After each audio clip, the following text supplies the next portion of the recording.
জাতির জনক মহাত্মা গান্ধীর তিরোধান দিবস উপলক্ষে একটি স্বেচ্ছায় রক্তদান শিবিরের আয়োজন করেছিল হুগলির নবগ্রাম তৃণমূল কংগ্রেসের পক্ষ থেকে 4 ফেব্রুয়ারি। এখানে উপস্থিত ছিলেন তৃণমূলের বিশিষ্ট ব্যক্তি ও কর্মীরা। তখন যারা বয়স্ক ছিলেন, মাধবনারায়ণ ভট্টাচার্য, মাধবদার দাদা, এরা মিলেই সাধারণত এই কাজটা করেছিল। সেটাই আজকে দীর্ঘদিন ধরে সেইটাকে কিন্তু আজকে এরা চালিয়ে নিয়ে যাচ্ছে রক্তদান শিবির। হয়তো 30 তারিখটা যেহেতু রবিবার পড়ে না, অনেক সময় ছুটির দিন পড়ে না, ছুটির দিন না পড়লে পরে ফলে ডেটটাকে চেঞ্জ করতে হয়। এই জন্য তারপর থেকেই 30 তারিখের পরিবর্তে পরের রোববারগুলো করা হয়। সেই হিসাবে আজকে করা হচ্ছে। জাতির জনক মহাত্মা গান্ধীর উদ্দেশ্যে তার যে রক্তের যে বলিদান, তিনি যে বলিদান দিয়েছিলেন, তাকে যেভাবে ঝাঁঝরা করে গুলি করে শেষ করে দেওয়া হয়েছিল আরএসএসের লোকেরা, আজকে যাদের পুজো করা হচ্ছে ভারতবর্ষে, সেই আরএসএস সেদিন গর্বের সঙ্গে বলেছিল আমরা মোহনদাস করমচাঁদ গান্ধীকে খুন করেছি।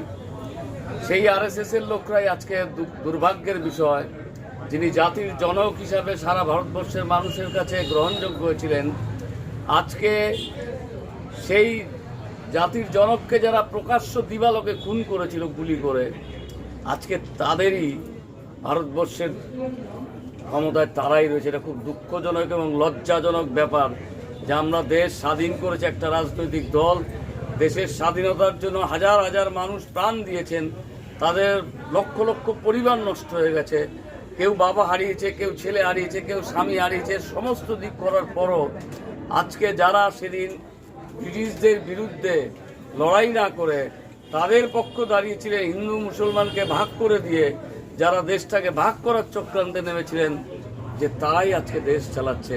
তাই তাদের বিরুদ্ধে আজকের এই রক্ত দিয়ে আমাদের শপথ নিতে হবে যে আমরা শরীর থেকে একটু রক্ত দিচ্ছি মানুষকে বাঁচাবার জন্য, দেশকে টুকরো করবার জন্য নয়, দেশকে ধর্মের নামে টুকরো করার জন্য নয়, দেশের ধর্মনিরপেক্ষতাকে বজায় রাখার জন্যই আমরা আমাদের এই রক্তদান শিবির আজকে চালু করেছি।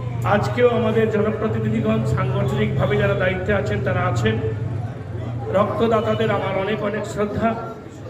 মানুষকে সবসময় রাজনীতিতে জনপ্রতিনিধি হওয়া অথবা না হওয়া পরেও যখন রাজনৈতিক দলের পতাকা মানুষ বহন করে, তখন প্রত্যেকে এই ভাবনা থাকা দরকার যে আমাকে মানুষের জন্য কিছু করতে হবে, আমাকে সমাজের জন্য কিছু করতে হবে, আমাকে রেসপেক্টিভ এরিয়ার জন্য কিছু করতে হবে।